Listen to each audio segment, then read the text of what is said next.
There is no growth in comfort and no comfort in growth. Yet the big leaps are how careers are made and how businesses excel. So how do you master not knowing at all or feeling like an imposter? How do you have the conversations that will lead to trust and, of course, excellence? How do you take charge of the things that you can control? How do you thrive outside your comfort zone? That's what this podcast is about. I'm your host, Wanda Wallace, and it's time to get out of the comfort zone. Welcome to the conversation. Today we're in for a bit of a treat. Sometimes I am lucky enough to find a business leader who really wants to talk about their experiences and to give their advice on how you lead. But rarely do I find a business leader who both wants to share their experiences and has taken a deep dive in what the science and literature of leadership, and particularly of sports psychology, say, and marry those two together for some sound advice. And I think you're going to find today that there's a few surprises in this story, which is always intriguing to me because it makes me think differently than I might have done otherwise. I think you'll see the same. So my guest today is Sébastien Page. He has more than 2 decades of leadership experience. The book he's the author of is The Psychology of Leadership, and he went beyond the finance and economics to actually study psychology, and in particular, sports psychology, and quite in depth, I must say. He's currently head of the Global Multi-Asset and Chief Investment Officer at T. Rowe Price. He's a member of a number of editorial boards, the Financial Analyst Journal, Board of Directors of the Institute of Quantitative Research in Finance, and on we go, appeared in a number of TV programs, Bloomberg and so on. So you get a very active leader who is thinking about what does it mean to be a great leader. So Sébastien, welcome to the conversation. Wanda, thank you for inviting me. I'm fired up today. I think I might be drinking too much coffee, but I love doing podcasts and I'm ready to roll. I love it. I love it. All right. I always start with why. Why'd you write the book? I was stressed at work. And the problem was I was stressing about stressing. I kept telling myself, I've been doing this for 25 years. Why am I anxious about these work issues? And I decided to talk to a sports psychologist. His name is Dr. Daniel Zimmett. He lives here in Maryland. He's a really interesting person. He holds 40 national titles in the sport of handball. So that's like squash for those who wonder what this is. And you whack the ball with your hands. So he's not only a PhD sports psychologist, but a pro athlete. So I kind of remember the moment where I decided to write the book as this first meeting with the sports psychologist, because he started telling me the story of his best match ever, Wanda. And it was fascinating because that match took place 10 years prior and he remembered everything. So I sit down in his office and he goes, and then at the 5th point, the ball was here, it bounced that way. And then there's a moment where he's almost got a tear in his eye. He's like, I'm on my knees and I make an extreme shot and I win the point. And then it was a total and absolute letdown because he goes kind of just like offhand, like just dismissing. He goes, and then I lost the next 2 points. And I go, wait, you lost the match. He said, yeah, but to him, it didn't matter. And that was an introduction to the mindset of a sports psychologist and athlete. The idea was that day, he realized that his ability to play at a higher level in the game had made a huge jump. He was playing a much stronger opponent. So to him as a sports psychologist, win or lose had nothing to do with what he cherished as a moment in the sport. It was about mastery versus ego. So we got to talk about these mindsets. I started looking at the research and I thought, wait, this is so underrated in business, all aspects of sports and positive psychology. So I started writing and researching for 2-3 years. It's not my full-time job, so I have to write on the weekends. It takes a while. But here we are with a book that I think brings a lot of new concepts from those fields into business leadership and other aspects of leadership, all aspects of leadership. Yeah. I happen to agree with you, and I've thought this for a long time, that we're looking at people who perform at their best or try to be at the peak of their game every single day, whether it's practice or an actual match. And they know a bunch of stuff about what it takes to perform at that peak level. The mindset behind it, the practices behind it, a whole bunch of stuff. We don't pay attention to it in business. We look at the end goal result, the financial result, and that's all we look at. You must be kidding me. There's so much more to it than that. So mastery versus ego was super important for me to talk about in the psychology of leadership, and the focus on process versus an obsession with outcomes. What's fascinating about sports psychology, Wanda, is that it's not about winning at all. It's all about losing. Yeah. And it's counterintuitive. Yeah. But once you get into that mindset, you almost, like, if you want to take it to an extreme, almost cherish setbacks and losses because you learn more from them. And those that do that are those that become top athletes and that perform the best. So that's fascinating. So mastery, not ego, process, not goal. So explain how you think about mastery versus ego. Just walk me through that. So let's say in business, we look at our quarterly results and we want to see really nice metrics and improving sales and improving margins. What we forget, and those are measurable goals and they're super important, we forget that our most important goals should probably actually not be measurable. They should be about process. Are we getting better at what we do? Are we getting more efficient? In my business and money management, are we finding the best insights throughout our research platform? All the way to, are we running meetings efficiently? Or if you have an industrial business, you know how you should obsess over the efficiency of your production line. So as business leaders, it's kind of the same as athletes, right? You have athletes who, for example, golfers, and I can't play golf to save my life. Let's just start with that. But it's a frequent example in the sports psychology literature.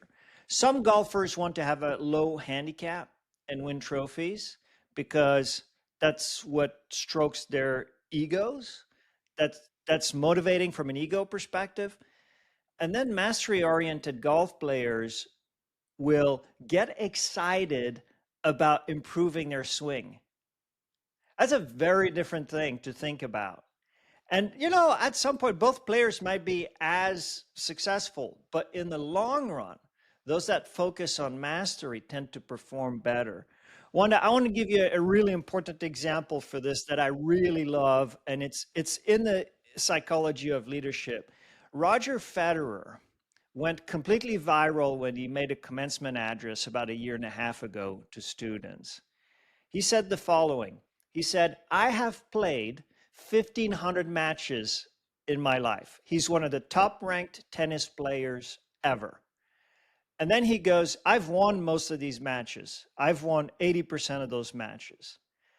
But then he asked the students, what percentage of the points do you think I won? And the answer is 54%. Roger Federer, one of the top tennis players of all time, almost lost half the points he ever played. Just a small edge, 54%. So if you get into that mindset, you start looking at your process a lot more. You start learning to lose. Federer said, whatever game you play in life, you're going to lose. He told that to students, ambitious students starting their careers, right? Get used to it. The myth of effortless success is just that. It's a myth. Excellence can look really, it doesn't look really good to define excellence as 54%. Like, you keep losing points, but you end up being the top tennis player of all time. So I love that example to illustrate the mindset. I get that one. I see it in a practical way in my coaching practice. So I'm going to give you the same thing in a different parallel.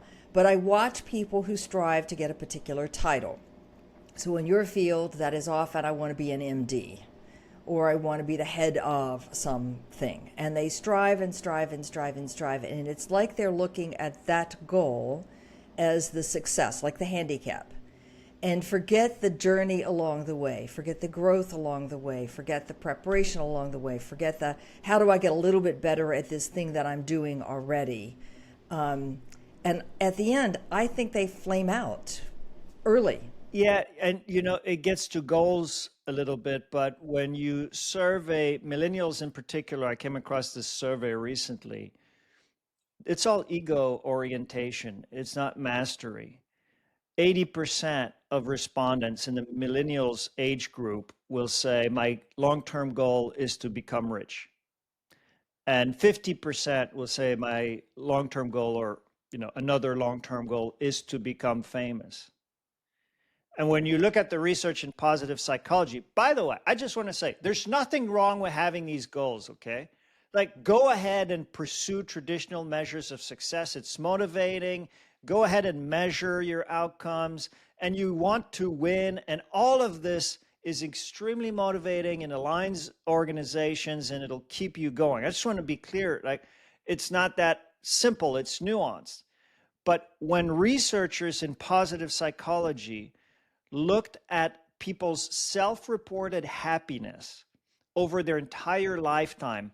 You might be familiar with that study, Wanda, the famous Harvard study, which is currently curated by psychiatrist, psychologist Robert Waldinger. It took place, it's still ongoing. It's been ongoing for 80 years, 80. There's no other study like this because they actually track people from like 5 years old throughout their lifetime. And then they have generations, cohorts of people. And what they do is they send a survey repeatedly, and they look at self-reported measures of life satisfaction. Are you thriving? Are you happy? And the study is just really fascinating because they look at, did you climb the social ladder or did you not get that promotion? Were you healthy or did you get, disease like that might be life-threatening? Did you go to jail? Did you live in poverty? And they try to highlight what makes people thrive in the long run. The punchline is there's really one factor that truly differentiates. Otherwise, it's all noise and doesn't really drive happiness. And that factor is the quality of your relationship and your relationships in your life. People that have quality relationships, whether it's family, whether it's at work, just around them, constantly over time had an ability to thrive and self-report higher scores of happiness. So you start with mastery versus ego. You get into what are the goals? Do you have ego goals or mastery goals? And I'm just saying, like, pursue those goals. There's nothing wrong with them. But remember that ultimately, your happiness is going to be driven by the quality of your relationships. Interesting. Fascinating. Okay, so we have a focus on mastery, not just on a goal, particularly a goal that serves your ego. So I can say I've achieved or I got, and in my world we call that extrinsic goals. There are things out there that somebody else grants me the degree on, not necessarily something I do for my sake. But we also have process, not the goal. So you're controversial in this book by saying goals are not necessarily a good idea. You've hinted at that one, but tell me, how do we, I know we have to have goals in business. We have to have objective measures and so on. We don't get rid of those. But how do we get the emphasis off of goal, goal, goal, goal all the time? By the way, thank you. That was my goal with the psychology of leadership, was to look at ways we think of leadership that everyone agrees on and give nuance or another view. So some of the results there are really interesting. And one of them I came across in the literature on positive psychology relates to goal-induced blindness. And what happens with goal-induced blindness is when you're so obsessed with your goal, usually a measurable goal, reach the summit of Everest, that you lose sight of everything else that matters, that's not directly related to your goal. So if you're climbing Everest and someone's in trouble and you have goal-induced blindness, you're not going to help them. If you're in business, I had goal-induced blindness in the first few years of my career in money management, finance, and economics, I was not taking care of myself. I was working nonstop, traveling the world nonstop, and I had a cold that lasted for an entire year. I almost died. I had a mysterious infection that entered my bloodstream. I was in the hospital for an entire week. That was pure goal-induced blindness. The other problem with goal-induced blindness is that sometimes companies, organizations cheat, right? They're so focused on their goal that, famously, Wells Fargo had a metric, a goal of opening as many, this is how they measured success, as many bank accounts as possible. And they reported on this. So people started opening fake accounts. And that's goal-induced blindness. And there's a way I like to illustrate this, and I did this recently with I was speaking to a group of about 1,000 students, money management finance students. So these are ambitious students. But what happened shocked me a little bit. I wanted to test the goal-induced blindness in the room. And I'm going to ask you the same question, Wanda. I know what you're going to answer, but just for our audience here, I'm going to ask you the same question. I asked a group of about 1,000, massive room, one of the biggest talks I've ever given. Suppose I give you a bowl of gummies, and 4 of them are poisoned and will kill you. How much money would I have to give you to convince you to eat a gummy? So I start the bidding at 100,000. I don't get many hands. $1 million, $2 million. And then it was a bit shocking to me that I got maybe over 20% of the hands in the room. And if you think about that, this is an obsession with being rich. And knowing from the Harvard study that there's nothing wrong with wanting to be rich, and it can be quite satisfying, but that longer term, it's more about relationships than wealth. Why would you take a 4% chance of dying just to get a big lump sum of money? That to me is pure goal-induced blindness. Wanda, can I convince you to take one of those gummies for $1 million? Absolutely no way. For $1 billion? You wouldn't do it for any amount, No, right? right. Now, here's the interesting part. When you study the literature in psychology about goal-induced blindness, the best example, the most frequently used example is Mount Everest. Because reaching the summit of Mount Everest is a highly measurable goal. You either reach it or not, and it's a very finite goal. And what happens in the literature has been well studied is that people suffer from goal-induced blindness when they want to climb Mount Everest. They sacrifice their safety, which is not related directly to your goal. And guess what the probability of dying if you want to summit Everest? 4%. So I didn't make that example 4 gummies out of 100 kind of randomly. I wanted to tie it to the literature on goal-induced blindness. So I end every chapter in the book with a little quip or something where I get an attempt at humor just to keep my reader going. And at the end of one of the chapters about this in the Psychology of Leadership, I go, if you ever feel the urge to climb Mount Everest, this might be the most useful advice you'll get in this entire book. Don't.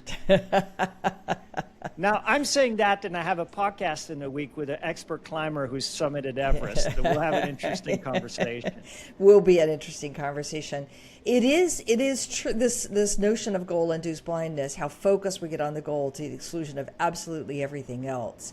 And there's tons of literature out there that says, we celebrate billionaires, for example, or founders of major companies who go after a single goal, and it looks like that singularity of focus is what really made them successful. Now, I know you have a particular point of view about billionaires are not the ideal role models. So talk to me about that. Well, apparently I have too many views on billionaires because my editor, I was talking about, I read maybe 100 biographies of billionaires. And my editor at some point said, okay, Seb, we're talking about leadership, enough about billionaires. So I had to kind of narrow it back. I'm fascinated by them because it is a measure of traditional success. And across billionaires, you'll recognize some really good things and some really bad things. And if I try to generalize, and you never want to generalize these things, but just for the purposes of the discussion and the psychology of leadership, billionaires, they all have a tremendous sense of meaning in what they do. Think about this, right? At some point, if you have all the money and like there's you can't even spend it. And if you spend it, it's kind of silly to spend it. It's kind of wasteful, right? So why do you keep going? Well, you have a tremendous sense of meaning in what you do. So I talk about Steve Jobs, I talk about Elon Musk, I talk about Jeff Bezos and how they found like what part of their success I think is attributed to their tremendous sense of meaning. And they talk about meaning a lot. But here's the thing though. I was out running in California many years ago with a friend, and we were talking about a billionaire that we both know. We won't name them. And I go, he seems like a nice guy. And my friend goes, there's no such thing as a nice billionaire. And it kind of stuck in my head. And I was doing the research and kind of studying their mindset, ultra high, ultra high performance, ultra high success. I did find that a lot of them suffer from relationship blindness, if you will. A lot of them don't treat people around them very well. And you start to think, well, should I try to emulate that? Should I just be like them in order to be as successful as them? And my answer is a resounding no. Because, first of all, there's something called survivorship bias. Okay. There may be 10 million really bad people that are really not nice to people around them. And most of them, 99.9%, won't become billionaires. But it just so happened that those that have that personality trait, and maybe there's something there with goal-induced blindness. But so the idea is, there's no reason to admire someone just because they've made a lot of money, and a lot of times it's we can all do better on the relationship side and be successful. All the autobiographies, I don't think, tell all the twists and turns and failures that happened along the way, or show you the ways in which this person might have been even more successful had they taken care of a few of the relationships around them. So that's one point. We don't get the full story. Two, we don't see the collateral damage. That's not what you tell in a biography. That's not how that's going to go. And then three, we don't look at the people who had that same personality profile and failed. So we don't get, this is survivorship bias, exactly as you said, we don't get the full perspective of how likely is this type of personality approach going to really succeed. And I have... And Wanda, kudos to Steve Jobs, for example, one of the best biographies by Walter Isaacson. He told Isaacson, you can talk to everybody. I'm not going to have editorial control. And so you get a very candid, honest biography of Steve Jobs. You can't say the same for a lot of them. A lot of them are clearly almost PR books, public relations books. Yeah, I agree. Okay, so we're still back on this notion of mastery, not ego, process, not goal. Getting better at every single step, every single day. What's my process to improve efficiency, performance, all of those sorts of things, as well as whether I win or lose, how am I getting better? So it's not about the win, it's not about the goal, it's not about the ego stamp. It's about that process and mastery. Now, take me inside the organization that you run. How do you make this practical with your team?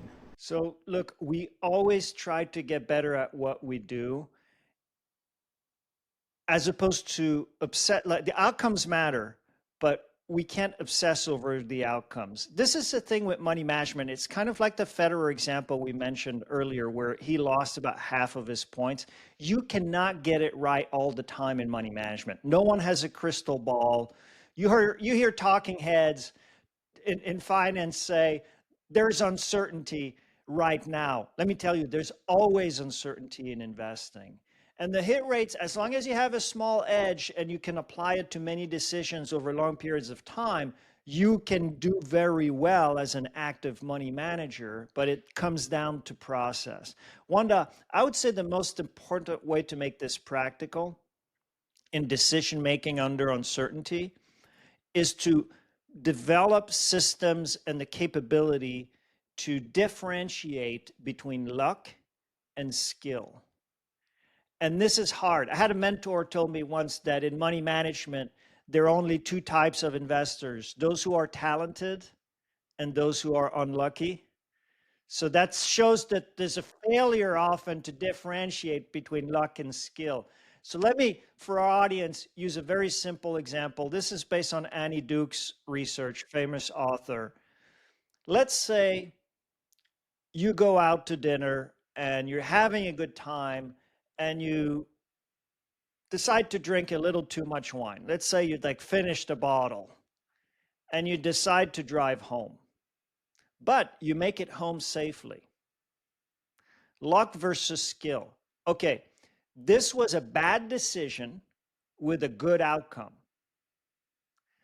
You have to realize that it's not a good idea to do that, even though you got a good outcome. So in money management, I can take unreasonable risks, bet it all on red, make money. It's a very bad decision. It's a very bad process. Now, the opposite also happens, right? Let's say you actually use a designated driver, but the designated driver get in an accident. That was a good decision. You followed your process, but you got a bad outcome. So in business and life, being able to differentiate between luck and skill, having the methodologies, the systems, did we follow our process even though things turned out badly? And oh, we got successful, but was that just luck? That's kind of hard to admit, right? Yeah. Well, I don't think our brains are wired to admit that no. we just got lucky when the outcome is fantastic. And some of the top leaders I observed, they'll often say, believe it or not, we were lucky. I was lucky, XYZ happened. So that's a super important, underrated skill for decision making under uncertainty. I find, and I just did this with a podcast with George Pazansky, talking about exactly that, that we don't stop and say, why did we succeed? What is it that made us really good in this particular case? Because that's how you distinguish between what part of our skill was good and where do I need to improve my process and how do I get better mastery. If you don't do that, then you're trading on we'll get lucky again, in effect, without knowing how to repeat what you're doing. So I love that comment. All right, so skill versus luck. You're right, it is hard to admit. I find some of the best will admit, I think I got lucky. Yes, I had some skill, put myself in a good place, but I got lucky to be in the right spot at the right time. Okay, now on decision making, you also make the controversial statement that sometimes you shouldn't decide. Even in an environment that is about speed, fast, move. Why do you say you shouldn't decide? When you think of a successful leader, you picture a successful leader in your mind. She's making really quick decisions. She's decisive. People come to her for answers. It's very often not a good idea to make a quick decision. You would be amazed how often in business people forget to ask the simple question, how much time do we have to make that decision? There's a huge bias to action. And it's clear that when you have more time to make a decision, you should take the time because it will improve the quality of the decision. You will get more information. If you have 6 months to look for a new apartment, you might get lucky, but why, statistically, why would you take the first one you see? And somehow in business, it's like if we're hiring someone, if you have time, if someone's retiring, take the time. But there's such a bias to action, we forget this. So in the psychology of leadership, I talk about strategic patience. I worked with a leader once who had tremendous strategic patience. His skill was to differentiate between what needs to be decided quickly. Plenty of decisions apply here, but also what decisions could benefit from showing strategic patience. An example I like to use is when people disagree and they come to you to solve their problem. Sometimes it's better to wait it out because you empower them to actually solve their disagreement. If you're always answering quick disagreement between people, they become dependent on you to resolve conflict. That's just one example. But let's just do a thought experiment for our audience. Very simple thought experiment. Let's say we're walking around looking for a restaurant in a neighborhood. And we have an hour because we know within an hour we're going to get really hungry, right? It would be very counterintuitive to, go with the first restaurant unless it's really, really, really good. Then you might just go, okay, this is an awesome restaurant. So you keep walking around, and what happens, Wanda, is your standards go down. And it's fascinating because they're actually mathematical models with statistics that I studied in the field of finance, of all things, that actually model that curve, right? If you get a random outcome, you don't know what restaurant you're going to come across, how quickly should that curve come down? I have an example I used to use in conferences where it's a marriage. In the mathematics literature, people use the finding a mate example. And I end up calling it the index of desperation. But this is it's a mental model. You don't need to do the math. It's just a graphical illustration of strategic patience and how when you're early in a decision and you have plenty of time, 6 months to hire someone, you should take the time. Or, in other words, your standards should be very high to hire someone quickly if you have 6 months to do it. Okay, so the concept of strategic patience is have really high standards at the start when I've got time. Really high standard at the start. If I find somebody who meets that standard, then fine, go ahead. Otherwise, have a bit of patience to see what comes along. So you're still shopping for the best that you can get. Yes, and here's the important point. There's option value in waiting. Uh-huh. You're more likely to end up with a better candidate if you take the time you have to make the decision. Well, I'll be more thoughtful about what I actually need, what I really want, what the job involves, a whole host of other things. All right, now, for people out there who are not terribly patient and want to just move it off their desk quickly and go on, what's your advice for developing a little more patience? It's hard. I'm going to admit, as I said, there is a huge bias to action in business and in many other organizations. So what I find really helpful is the concept of mindfulness. We don't talk much about this in business, but being mindful of your reaction in the moment when you have a decision to make. Are you having a stress response, for example? There's nothing wrong with having a stress response. You won't be able to control whether or not you're having a stress response, but if you practice mindfulness, this is trainable. You can learn it. You merely recognize that you're having a stress response, which means you might make the decision too quickly, not exercise strategic patience, and you're more likely to make the wrong decision. Think of the research that Daniel Kahneman famously did on system 1 versus system 2 thinking, right? So the mindfulness helps you realize, oh, I'm in the rush system 1 decision-making mode. I use breathing. I find that I've always thought, oh, breathing techniques is kind of trite. It's basic advice. And then I started studying sports psychology and mindfulness, and I saw, oh, okay, like Kobe Bryant, Michael Jordan, all the top athletes, they have mindfulness coaches. So if they do it for top ultra high performance, okay. Maybe I should. Yeah. So I really there's one that I've been practicing when it comes to exercising strategic patience, or just as a tool to help me slow down my reflex to make quick knee-jerk decisions. And it's box breathing. So 4x4, I'll inhale for 4 seconds, hold my breath for 4 seconds, exhale for 4 seconds, and hold at the bottom for 4 seconds. Very simple. Do it 2 or 3 times. I also do it in stressful situations. So next week I have to go on live national TV to talk about financial markets, and I'm going to be challenged on my views. Right before I go on the air, I'm going to do 2 or 3 box breathing. No one's going to notice, and it's just part of my routine. Right. It's a very powerful technique, and the breathing can amp up the stress and it can decrease the stress. And what you want to do is to make sure the decisions are being made not by the stress, but by your own cognitive thinking. And as Daniel Kahneman famously said, that cognitive thinking, the logic takes a little while to kick in. So buy the time to get it to kick in.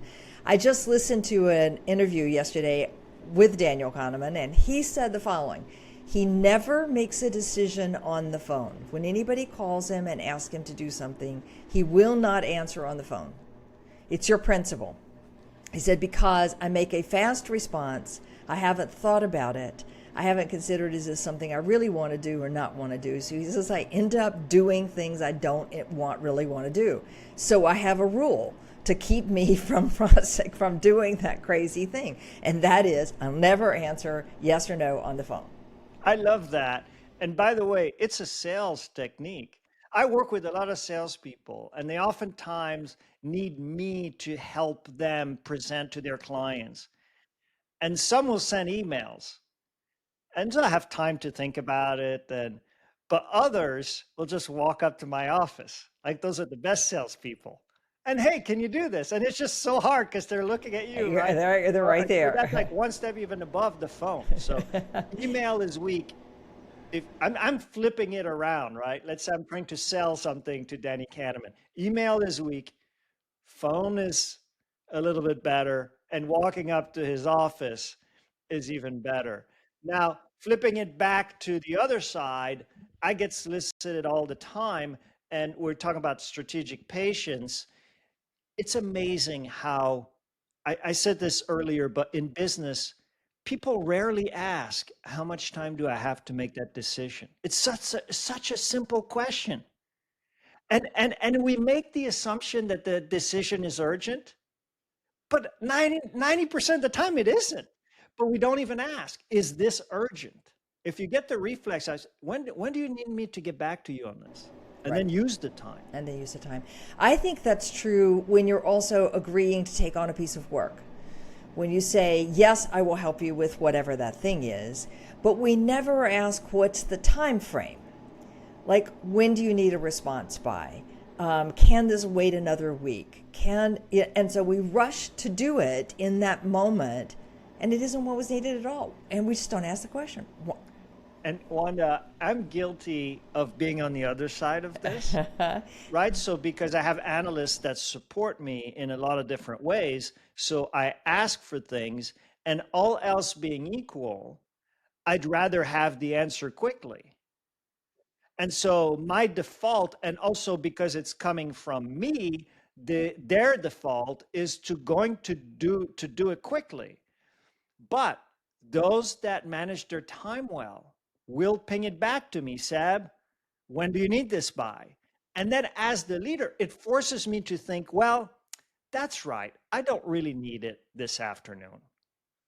So you're actually putting it back on the leader to be more mindful about how they're using your time. And there's nothing wrong with asking that question. Absolutely nothing wrong with asking that question. In fact, you're just balancing the relationship better by asking. That's right. Well, it says I'm going to give you what you need in the time frame that you need it, which is what you care about as a leader. But it's also recognizing that you aren't the only person I am trying to provide services to or answers to. And so let me balance the way I do that. Let me balance my energy. Let me balance my mastery. Let me balance my process. We're right back to the same things that you started with. Yeah, and sometimes, okay, I'll be honest, I get a little irritated by that question. Okay.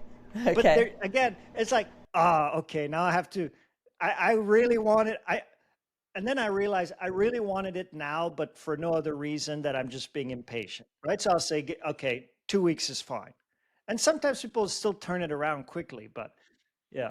Yeah, yeah, I that's fair enough. But then we have to not be procrastinators and wait till the very last minute, because then you're going to do a bad job on it. As you've already said, don't wait till the very last minute. Okay, in the book, you one of the things that I loved about one of the stories in the book is this notion of not deciding. And you mentioned it earlier. You have two people come to you, they have a conflict, they want a fast decision, and you want strategic patience. Because if you wait, they will come up with the answer for themselves. All right. When we're expert leaders, the subject of half of what I do at least, the belief is that I have to provide the answer. And that by being a good leader, my job is provide the answer. And that ups the ante on speed. So somebody comes with a question, speed, give the answer. Conflict, speed, give the decision. But when you do that, you don't allow people to think for themselves. You're actually encouraging a dependence. Wanda, this has been so important in my journey as a leader, going from player to player coach to leader.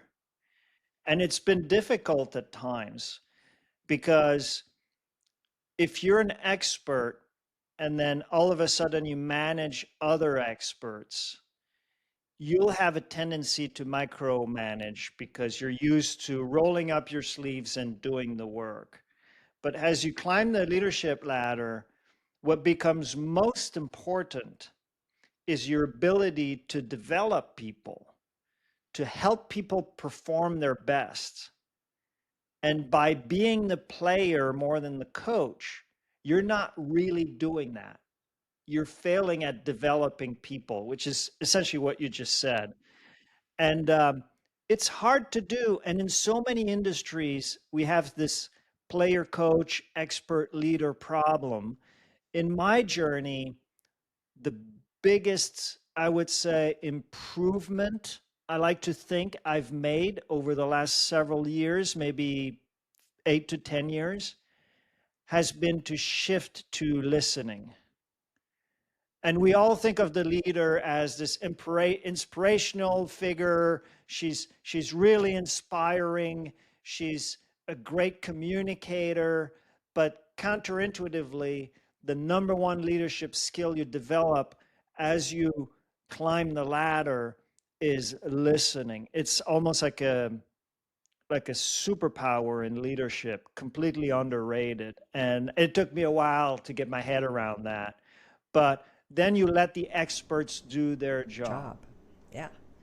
And this is where I think your mastery and your process statements are so powerful, because if you have a process for developing a great talent underneath you, you encourage their mastery, not their ego. I think you're going to get yourself closer to that coach mode, that leader mode that you've been describing.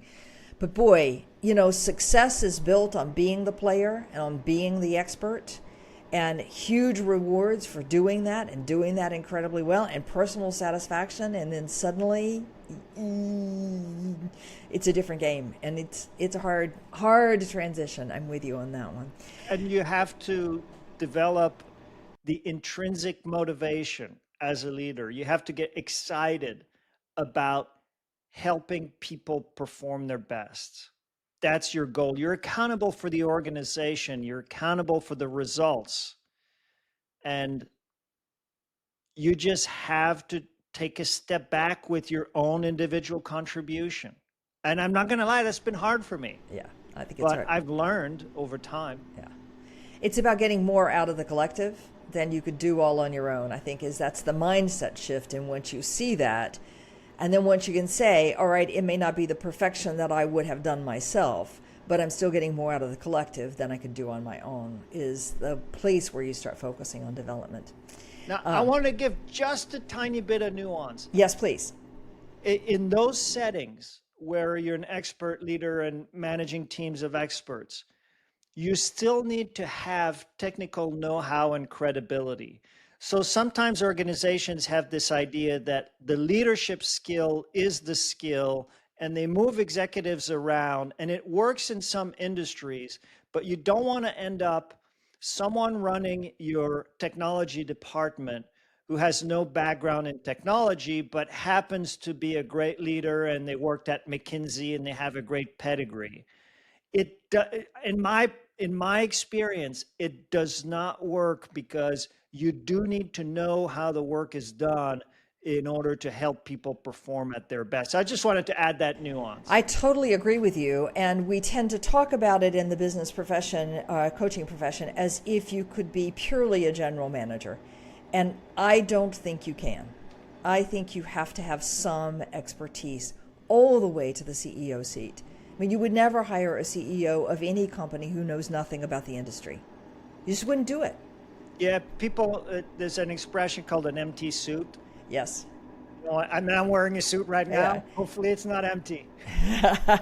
Hopefully. All right, Sebastian, no doubt we could keep talking because there are fascinating tidbits inside this book. I just love the stories. I love the insights. I love the infusion of the sports psychology framework into all that you're saying. And I think mastery versus ego, process versus goal, strategic patience are just essential ingredients, and I encourage everybody. Sebastian Page, the book is called Psychology of Leadership. If somebody wanted to reach out to you, Seb, where's the best place to find you? LinkedIn is where I have the biggest presence, so you can find me there directly. All right, fantastic. Thanks for joining me today. It's been a fun conversation. Thank you, Wanda. It was awesome. Thank you. Thank you. And join us next week for another episode in Getting Out of Your Comfort Zone. And leave us a comment on your favorite podcast provider or on our website, outofthecomfortzone.com. See you next week. Thank you for joining us today. Tune in for another edition next week with Dr. Wanda Wallace on the Voice America Business Channel. Reach outside your comfort zone this week.